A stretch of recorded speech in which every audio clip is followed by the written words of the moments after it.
राहणार तुळजापूर. आज पत्रकार परिषद घ्यायची जे टाइम आलाय माझ्यावर 20/2/2025 रोजी तामलवाडी टोल नाक्यावर ड्रग्ज सापडला होता. परंतु तुळजापूरमध्ये काही लोकांची नावं आली, ती 35 ते 40 लोकांची नावं आली. पण माझ्या विरोधात सतत एक अर्ज देणार राजेंद्र दिगंबर माने यांनी तामलवाडी पोलीस स्टेशनला एक अर्ज दिला की विशाल छत्रेच्या ह्याच्यामध्ये नाव घ्या. मग ते अर्ज दिला. मग त्यामध्ये काय झालं, आपले सुनील ढेपे धाराशिव त्यांनी माझी बातमी लावली त्या अर्जाच्या अनुषंगाने. अर्ज तर काय लिगली नव्हता, पण त्यांनी अर्ज घेतला आणि बातमी लावली की राजेंद्र दिगंबर माने यांचा स्फोटक जबाब म्हणून. मग ती बातमी मला माझ्या मित्राने फॉरवर्ड केली. मला विचारले काय भानगड आहे तुझ्या विरोधात असा अर्ज आला. तर मी विचारलं त्याला. मी पुन्हा ढेपे साहेब पोलीस स्टेशनला गेलो आणि तिथून सुनील ढेपे यांना फोन लावला किंवा तुम्ही बातमी दिली ही खरी आहे का. आणि त्या बातमीमध्ये काय मजकूर लिहिला की विशाल छत्रेवर खून, दरोडा आणि अजून असे गुन्हे टाकले त्यांनी. तर माझ्यावर कुठलाही खुनाचा गुन्हा नव्हता. आणि त्यांनी बातमी प्रसिद्ध केली सगळीकडे. मित्रांचे फोन यायला लागले. पण मी त्यांना विचारलं किंवा तुम्ही खोटी बातमी का लावली. तर त्यांनी मला उत्तर दिले, मी माझ्या जो बातमीमध्ये लावलेलं नाही, मला राजेंद्र माने यांनी जे अर्ज दिलाय त्याच्यामुळे मी लावली. ते एक झाला विषय. पुन्हा नंतर 4/3/2025 बातमी लावली. 5/4/2025 राजा माने यांनी अजून एक अर्ज दिला कोर्टामध्ये की विशाल छत्रेचं नाव घ्या म्हणून धाराशिव कोर्टामध्ये, जिथे ही केस चालू होती तिथं. मग तिथून पण त्या कोर्टाने त्याला हाकलून लावलं. पुन्हा नंतर मी मुंबईला माझ्या कामासाठी गेलो होतो. मग तिथं अशीच एक मीटिंग चालू होती. त्या मीटिंगमध्ये माझा फोटो काढला. तिथून पुन्हा नंतर मला त्यांनी अजून एक बातमी लावली की खासदार आणि पालकमंत्र्याला डावलून विशाल मटका किंगला आमंत्रण.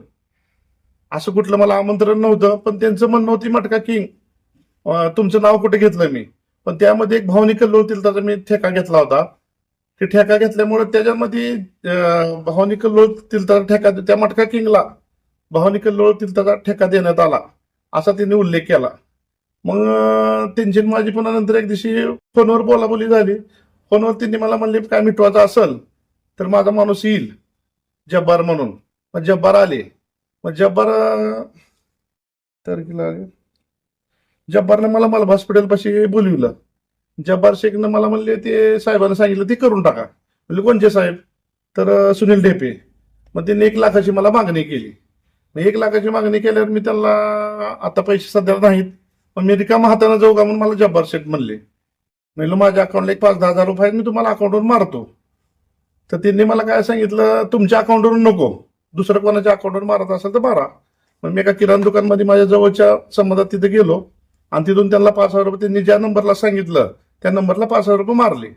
पण तरी पण मला सारखं तुझं नाव घेईन, तुला अडकवीन म्हणून मला त्रास द्यायला चालू केला. पण नंतर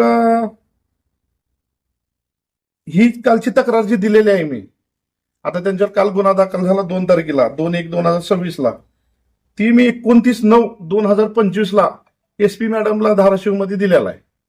आणि 3 महिन्यांनी ती कारवाई झाली आज. मग 3 महिन्यांनी कारवाई झाली, त्यांना आज अटक केली वाटतं काल. आणि जाणून बुजून मला सारखं अडकवण्याचा प्रयत्न करत आहेत त्यांनी. माझ्या ह्या संबंधास कुठलाही म्हणजे ह्याच्यामध्ये संबंध नाही.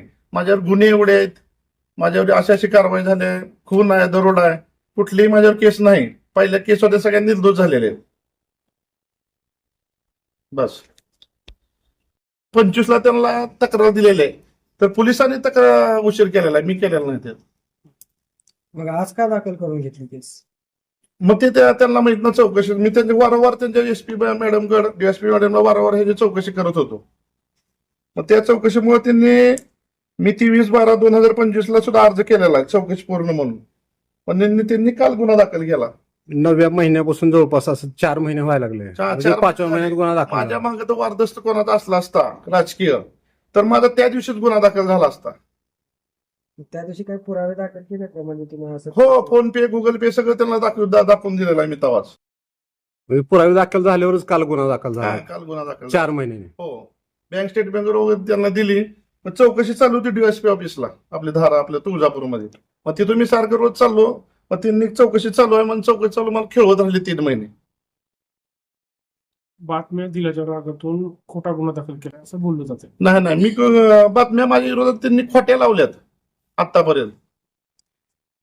त्यांनी बातम्या लावायला चालू केल्या आणि त्यांनी मला मागणी केली, मी मटका किंग आहे तर माझ्यावर केस पाहिजे मटक्याची. विशाल छत्रा मटका किंग यांची म्हणजे खासदार आणि पालकमंत्र्यापेक्षा मी मोठा नाही. त्यांना डावलून विशाल छत्रेला आमंत्रण अशी बातमी लावली. मग मी त्यांना विचारणा केली, त्याच्यामध्ये सुद्धा अर्ज दिला मी दुसऱ्या दिवशी जाऊन. ज्यांनी लावले त्यांना विचारला का तुम्ही कसं काय लावली? हो लावली ना, विचार का कोणाच्या सांगण्यात? माझ्यापाशी ती सुद्धा ऐकू शकता तुम्ही.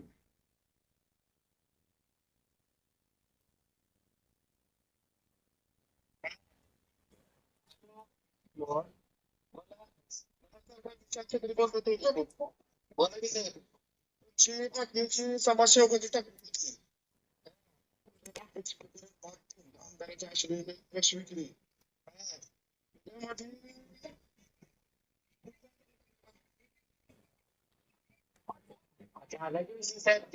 नाही आता मी खोटा दाखल करायला नव्हतो.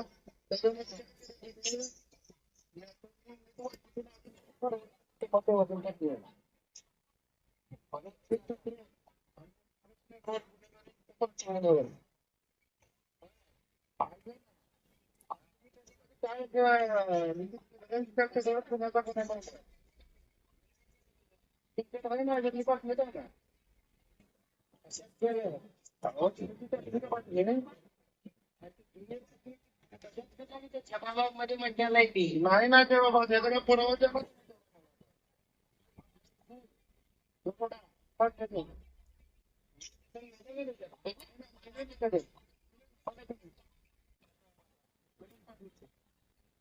आणि पुन्हा रेकॉर्डिंग झाल्यावर डीपी साहेब पाठवा म्हणले मला. डीपी साहेबांच्या नंबरवर मी ती पुरावा टाकला. नीट बघा झूम करून. खून, दरोडा, खंडणी. खुनाचा गुन्हा माझ्यावर कुठला नाही, खंडणीचा नाही, दरोड्याचा नाही. जाणून बुजून मला त्रास पैशाच्या हेतूतून दिला होता. पैशाची मागणी केली त्याचे काय रेकॉर्ड आहे का आपल्याला? रेकॉर्ड आहे, फोन पे केलेला आहेत मी त्यांना. नाही असं जसं आता रेकॉर्डिंग केलंय तसं फोन नाही माझ्यापाशी पाठवून दिलं त्यांनी मला. आणि जब्बार शेखनं सांगितलं ना 5,000 पाठवायला. त्यांचा माणूस आला आणि त्यांच्या नंबरवर पैसे घेतलेले आहेत, त्याचं पण तुम्हाला दाखवतो. आणि मी त्यांना बातमी टाकली हो तर बातमी पाठवा मला पाटील. त्यांनी ओके म्हणले खाली. मी काय ओके तर मला ब्लॉक केलं त्या दिवशी. तुम्ही म्हणता की राजेंद्र माने यांनी तक्रार दिली होती. कोणी तक्रार दिल्यानंतर जसा मजकूर तक्रारीमध्ये आहे हो. तसा कोणी पत्रकार असला तसाच उल्लेख करणार ना? नाही ना, तक्रार दिलेलीच नाही त्यांनी. नुसता अर्ज दिलेला आहे. त्या अर्जाच्या अनुषंगाने पोलिसांनी त्यांना पोच वगैरे दिलेला नाही कुठली.